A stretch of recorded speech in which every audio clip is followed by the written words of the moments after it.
The Oklahoma Sooners dip back into the transfer portal, this time for a quarterback. We've got some ESPN Plus news to talk about, as well as some odds from betonline.net about who might win the Big 12 in 2022. All that on today's episode of Locked On Sooners. You are Locked On Sooners, your daily podcast on the Oklahoma Sooners, part of the Locked On Podcast Network, your team every day.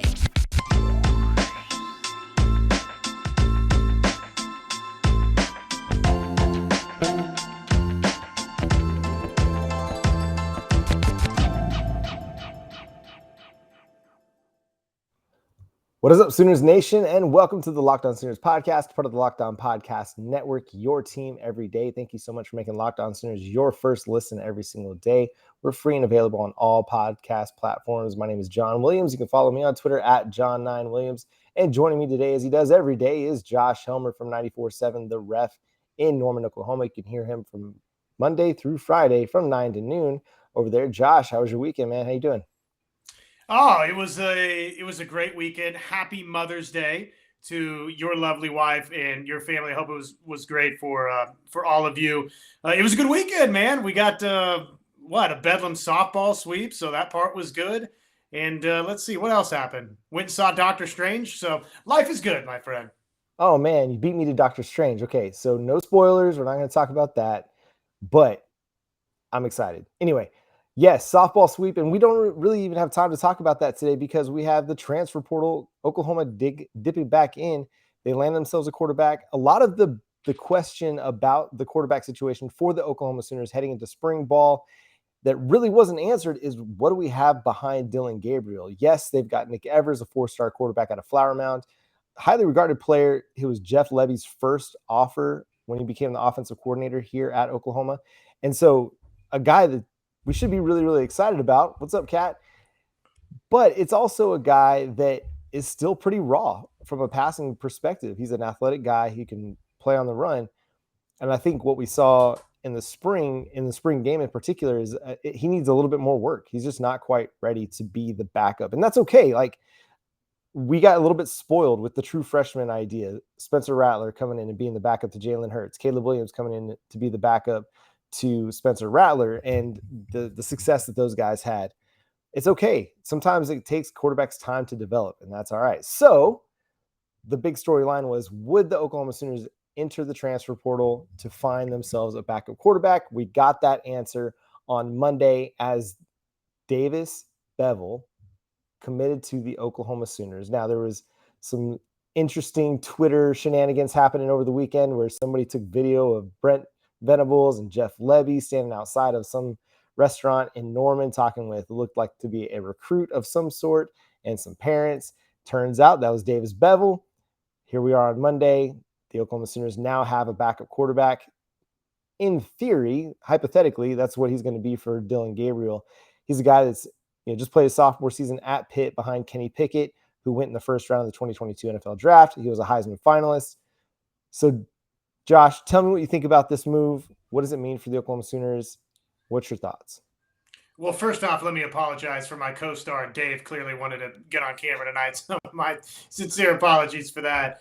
Well, I think it means, multiple things for Oklahoma. Obviously, a lot of the items that you touched on, it does provide some stability in the quarterback room for Oklahoma.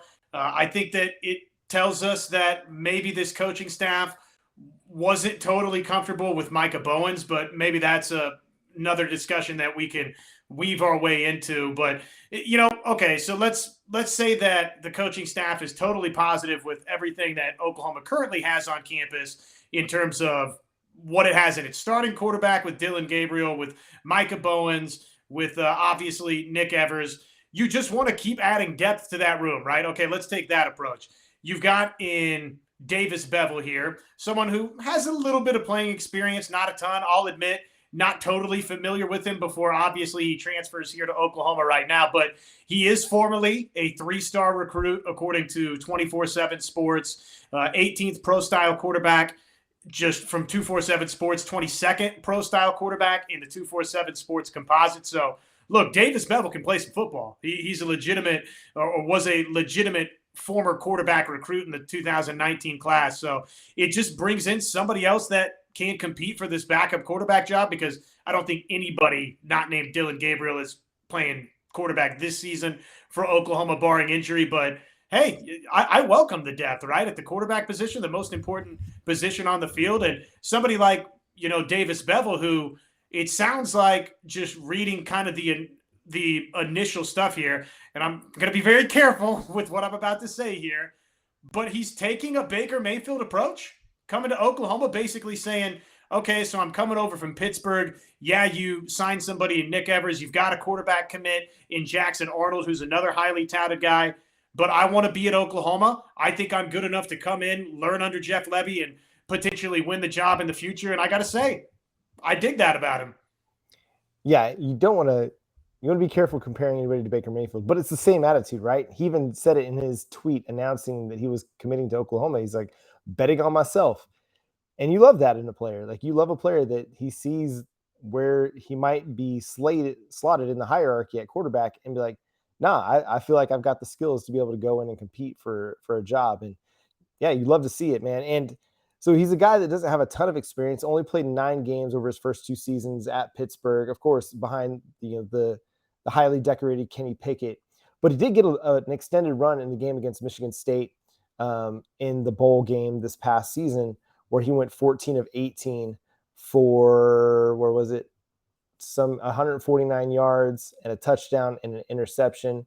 Pitt loses the game 31-21 to Michigan State. Michigan State, scored 21 points in the fourth quarter in that one. But, Beville had him up 21-10 going into the fourth. So, like, he's a dude that's got some skills, and he was able to compete with a team that Michigan State was just on the outside of the college football playoff discussion until they lost a couple late games late in the season. So it's interesting, man. It's really intriguing. He's the guy that got the start for Pitt because Kenny Pickett opted out to get ready for the draft, and then he transfers. And so it's a really fascinating story. And I think, it's one that everybody should be excited about. And if you're Nick Evers, like, you welcome the competition if you've got the right mentality. Like, I'm excited about the competition, and maybe I can even pick up a few things from this guy who's already got 2 years in college football. Even if I don't win the starting job, I can learn something from the guy. And who knows, like, what this is going to mean down the road. It won't be until next year where we really see how this quarterback competition is going to play out. And a lot of it depends on, does Dillon Gabriel go to the NFL after 2022? Does he stick around for another season in 2023? Because I think while we think very highly of Dillon Gabriel, there's a lot that he kind of has to prove to NFL scouts about his ability at the next level, being that he's a little bit short in stature, coming off of an injury season where he only played like 3 games. So he's got a little bit to prove. And if 2022 even goes as well as we think it could go, I mean, he might decide to come back and just double down on that and build that draft profile. So as we sit here on May 9th, just hours after Davis Beville commits to Oklahoma, I think we can pretty much resoundingly say that's a good thing for Oklahoma. We'll see how it all plays out in the long run, but you can never have enough depth at quarterback. Well said. And those are good points that you brought up as well on Dillon Gabriel. It's no sure thing that he's just done at Oklahoma after the 2022 season. And, I don't think, Nick Evers made it pretty clear, or at least the people around Nick Evers made it pretty clear. The scuttlebutt ever since he early enrolled at Oklahoma was that he was early enrolling with the intention of not being the starter in 2022. He kind of wanted and welcomed that redshirt season. So I don't know. What does that tell you, that he, doesn't want other competition around? I mean, I don't get that impression by it. I get the impression that he's just going to be comfortable in whatever situation he is. And listen, Evers is a former 4-star recruit in his own right. So I can't imagine that he's in any way, shape, or form shook by the fact that Arnold right now appears like he's coming to Oklahoma, or that Beville is coming to Oklahoma. The other thing that we didn't really touch on with Beville is just, or maybe you mentioned it, but I didn't touch on it, just the sheer size. Prototypical, 6'6", 200 pounds. So, I mean, he's got all of that for him, which, that's, quite frankly, that's a little bit different for Oklahoma in recent memory. They haven't really had a lot of quarterbacks like that. Yeah, they're playing now. They got a little bit of a forward on their basketball team as opposed to a bunch of point guards. So, yeah, it's fascinating. I like that we got a guy with a little bit of size. It just different, like you said. It's a bit different, and I think it's good that they finally were able to find a guy that was going to be a good fit for them to be at the very least the backup quarterback for Dillon Gabriel this year, with the opportunity to potentially start next year. And listen, we've seen it in years past, and maybe it was the Sam Bradford year where like those shoulder injuries, especially to the clavicle area, those things can reoccur. And like I remember Tony Romo back, I think it was in 2015, he hurts his shoulder, tries to come back later in the season against Carolina, hurts his shoulder again, and then he's out, and then and it's just now what do you do? So hopefully now, like fingers crossed, Dillon Gabriel has a perfect clean bill of health in 2022. We never see Davis Beville except for in some garbage time or in some select packages where they would just want to get him on the field. But it's good to have somebody that's got some college football snaps, played in the Peach Bowl. Like these are high level snaps against high level competition that you can roll out there if you have to have him. And so good signing by Brent Venables, by Jeff Lebby and the Oklahoma Sooners staff, getting a guy that's got a bit of experience on the roster. Coming up next, we got to talk ESPN Plus. The game is changing for Oklahoma Sooners sports. We'll talk about that after I tell you about Built Bar. Built Bar is the best tasting protein bar ever, 100% covered in chocolate. It tastes great and it's great for you. They just came out with these Built granola bars as well. I've got a box sitting on my fridge. I've been having one every single day. I love them. I love granola bars. So Built protein bars combined with the granola bar, it just hits home for me. And my kids love it too. Yes, I'm sharing with my kids. I've tried to hide them from them, but they keep finding them. They love them. We got the peanut butter chocolate. Also, go get that peanut butter brownie Built Bar. It's fantastic and it's great for you. 130 calories, 4 grams of sugar, 4 grams of net carbs, and 17 grams of protein. You heard that right. 4 grams of sugar and 17 grams of protein, but they still taste great. They taste like a candy bar. So go to Built.com, use promo code LOCKED15 to get 15% off your next order over at Built.com. All right, Josh, we got a new network partner for Oklahoma Sooners athletics, and that is ESPN Plus. It was announced on Friday that the Oklahoma Sooners and the worldwide leader in sports would be entering into a streaming package that would include one Oklahoma football game in the 2022 season, presumably the game that is generally slated for the pay-per-view game, and then up to, or was it at least 25 basketball games, and then a host or a variety of Olympic-style sports, track and field, could be softball. I mean, that's all encompassing, really. It could be anything. Hopefully it's softball and we have a better place to be able to find Oklahoma Sooner softball on a more regular basis. So initial thoughts on this, Josh. What do you think this is meaning for the Oklahoma Sooners? How great is this that they have a partnership that's kind of separated from Bally for the most part, because it's just really hard to get on board with Bally anymore? Yeah, I didn't realize how many people were that disappointed in Bally's until this ESPN Plus move happened. And okay, so if you're in the camp out there and you say, oh my goodness, another streaming service, another amount that I have to pay to ESPN. I already paid for ESPN and ESPN2 and ESPN News with my cable subscription or whatever. Here's something to put it into perspective for you.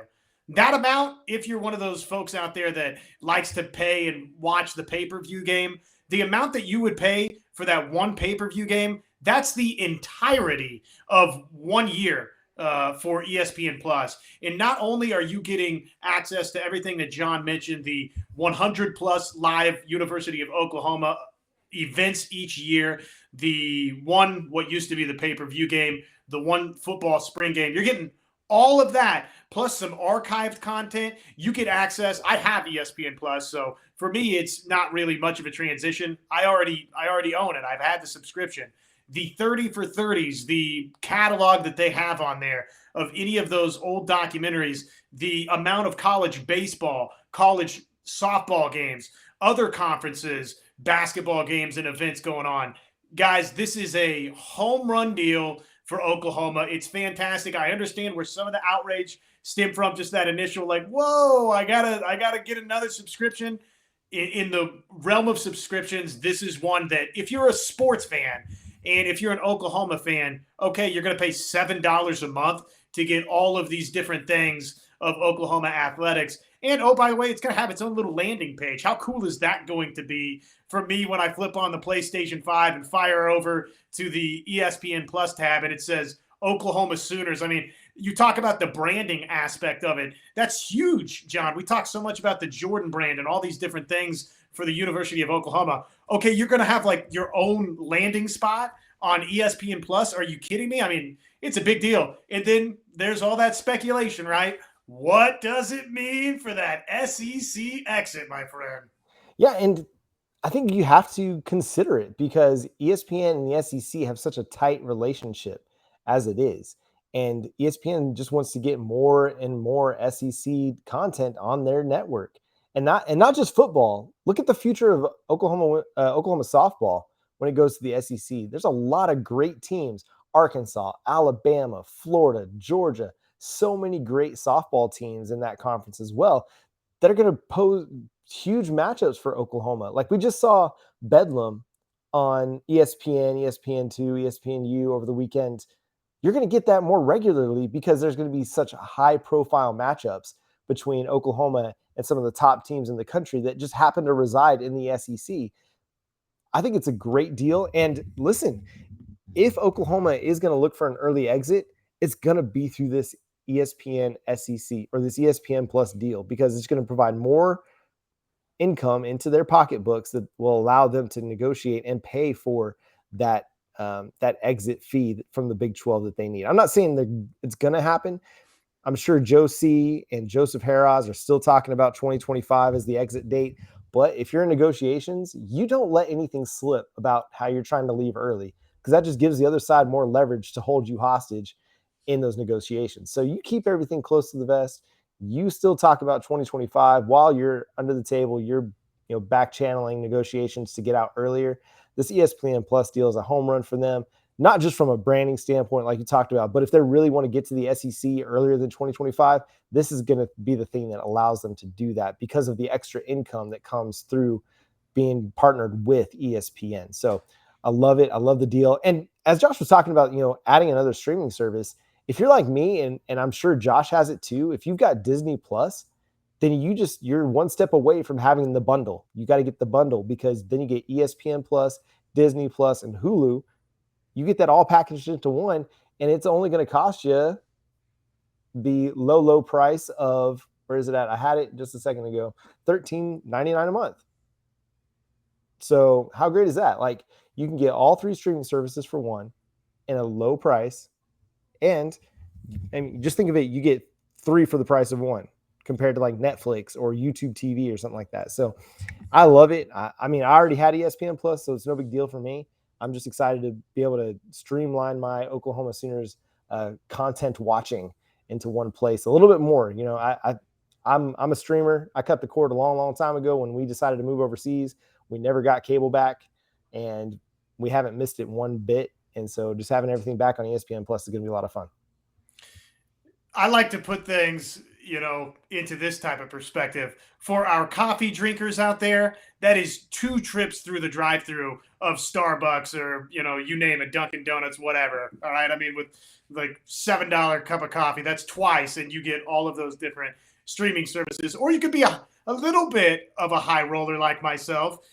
Or, however you would like to define this, John, the no commercials option on Hulu, you can get that for $20, which if you're impatient like me, I guess is the right description. You can $20 and have all of those bundled up together. So, no, I think it's a great deal. The SEC portion of it could be a little bit of a convenient way because obviously the ESPN, it would, I think, be dangerous territory and open them up perhaps for litigation if ESPN outright came out and said, we're going to buy Oklahoma out of the Big 12 conference. They can't do that. But Oklahoma was looking for a television or a streaming partner. The deal was about to be up, this summer, I think, right?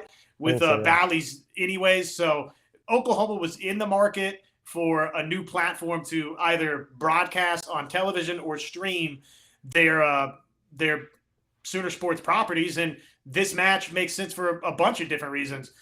Maybe it is a convenient way for ESPN to help facilitate OU's exit from the Big 12 to the SEC.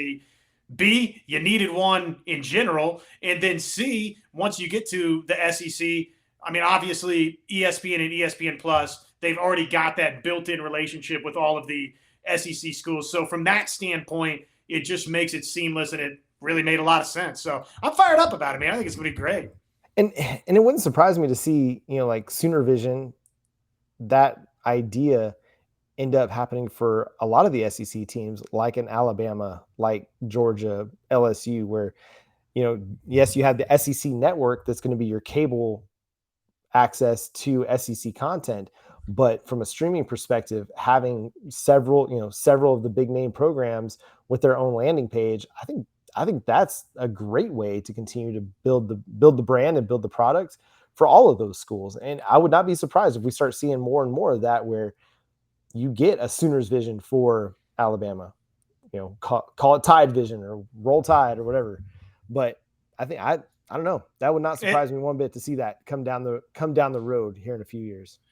The other part of that too is you just think about, or I do, content on each platform, right? Well, not that, look, the SEC right now, you're not going to have a lot of problems trying to come up with unique content over a 24-hour window.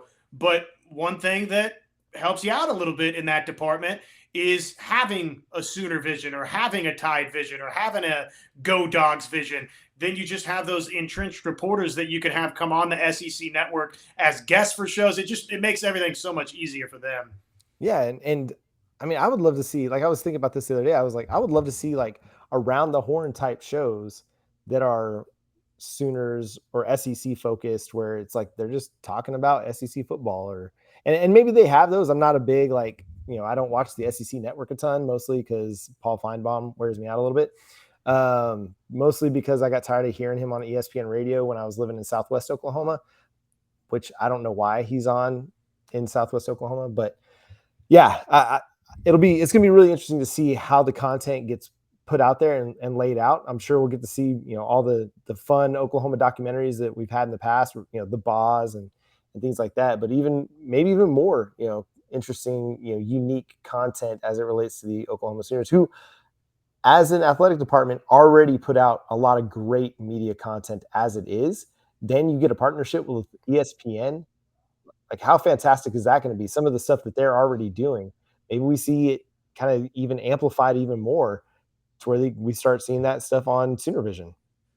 Maybe. I would hope so. I would hope so, and, one of my initial questions was for anybody that isn't super familiar with how kind of all of this is working. So the Soonersports.tv portion of it, your subscription will automatically be terminated at the end of, I think it's June. And you don't have to call a number. That's going to happen automatically. If you want it to continue, though, there is still going to be a Soonersports.tv subscription if you want that.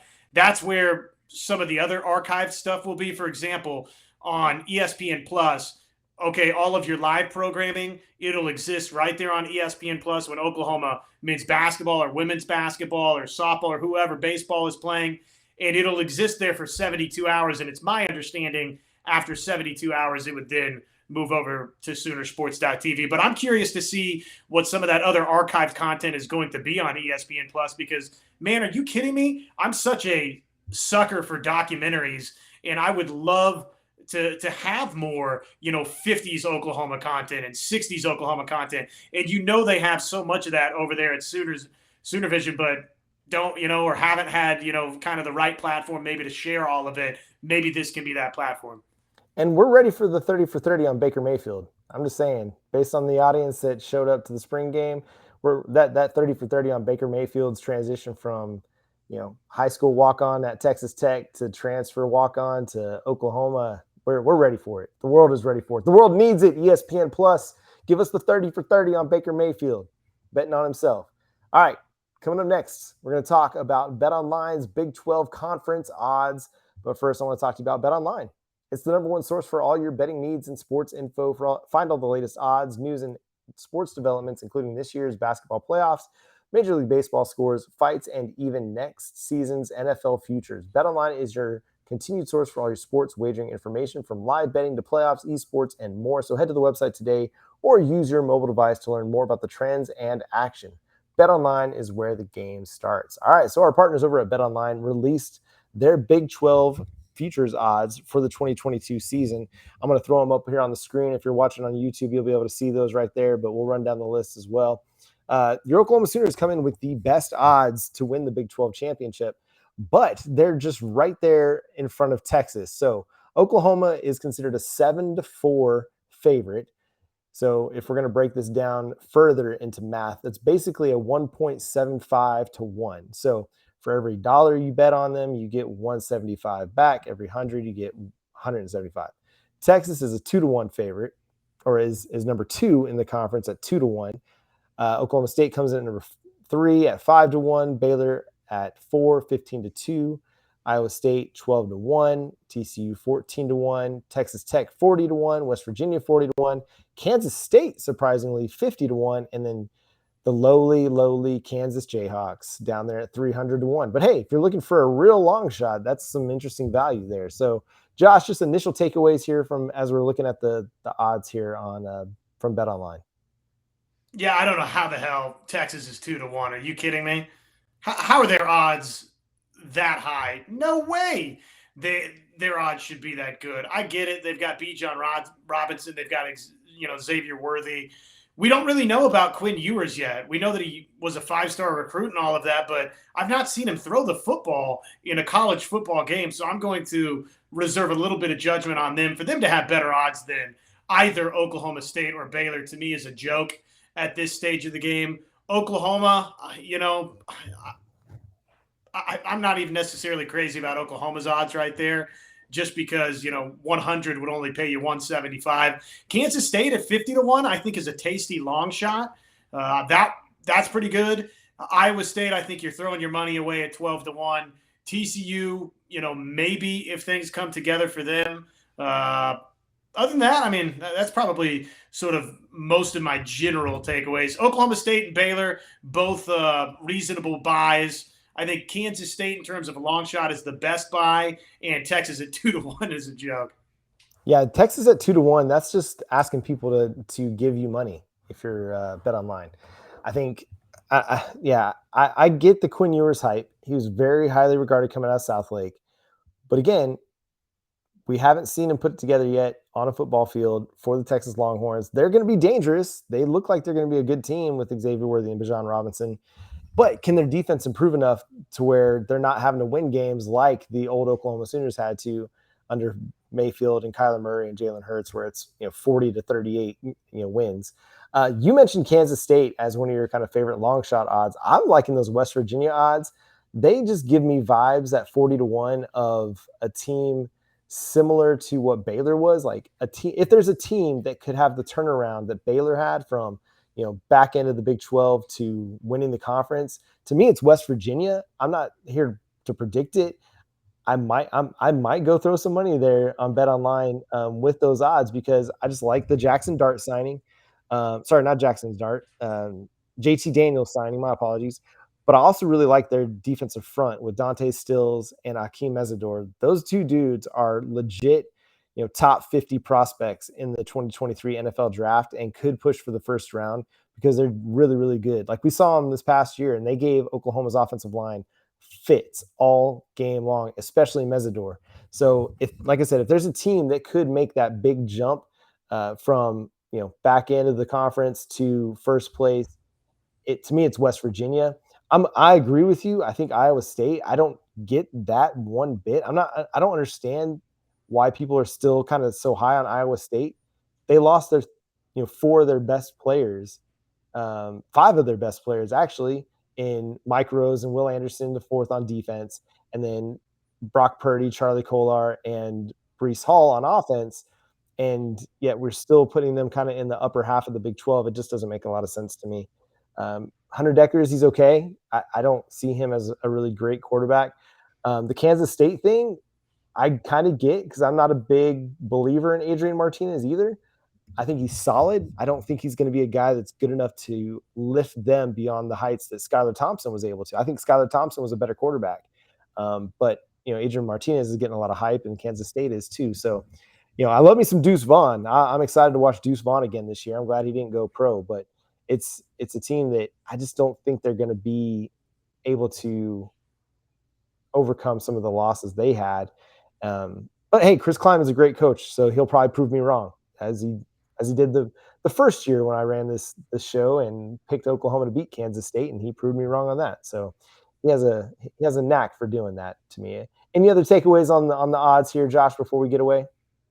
Just on Kansas State, I agree with a lot of what you've said about Adrian Martinez, his Nebraska career. None of that would lead you to believe that Adrian Martinez is the type of quarterback, even paired with Deuce Vaughn, who I think if you just talk about individual playmakers in the conference, that Deuce Vaughn is the reason that I would even take a flyer on Kansas State, right? I mean, let's just call it what it is. He's that spectacular of an individual playmaker.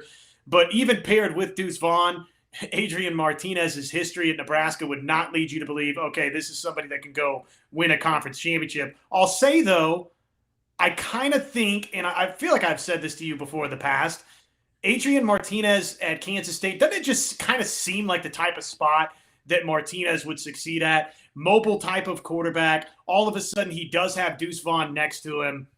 He reminds me of some of the older Kansas State quarterbacks. And quite frankly, Scott Frost was supposed to be this offensive whiz. I'm not so certain that anybody in Lincoln had any clue what they were doing offensively. So this could be a really good fit for Adrian Martinez. I'm intrigued, especially at that number 50-1 on Kansas State. But realistically, if you're asking me who wins the Big 12 Conference next season, I would say that it comes from one of four teams. I think obviously most likely is Oklahoma. That's why they've got the best odds. I would say next most likely for me is Baylor, then Oklahoma State, and then Texas. And then Texas. So, and I think I'd agree with that same hierarchy as well. I think those are your four favorites, and probably in that order until we see Quinn Ewers on the football field for the first time. I mean, that's really what it comes down to. And maybe this is just us as Oklahoma fans kind of coming from a similar place where we saw the phenoms have some difficulties in their first years as starters in the Big 12 in a defensive league now, apparently, all of a sudden. So, but that's going to do it. Hey, let us know which of those odds that you like from betonline.net. Which is the one long shot that you'd be interested in playing? What is the favorite or one of the top five that you're not a big fan of? Let us know in the comment section over on YouTube. Make sure you subscribe to the show wherever you get your podcasts. We're free and available on all platforms. But until we talk to you tomorrow, he's Josh Helmer. I'm John Williams. Boomer Sooner.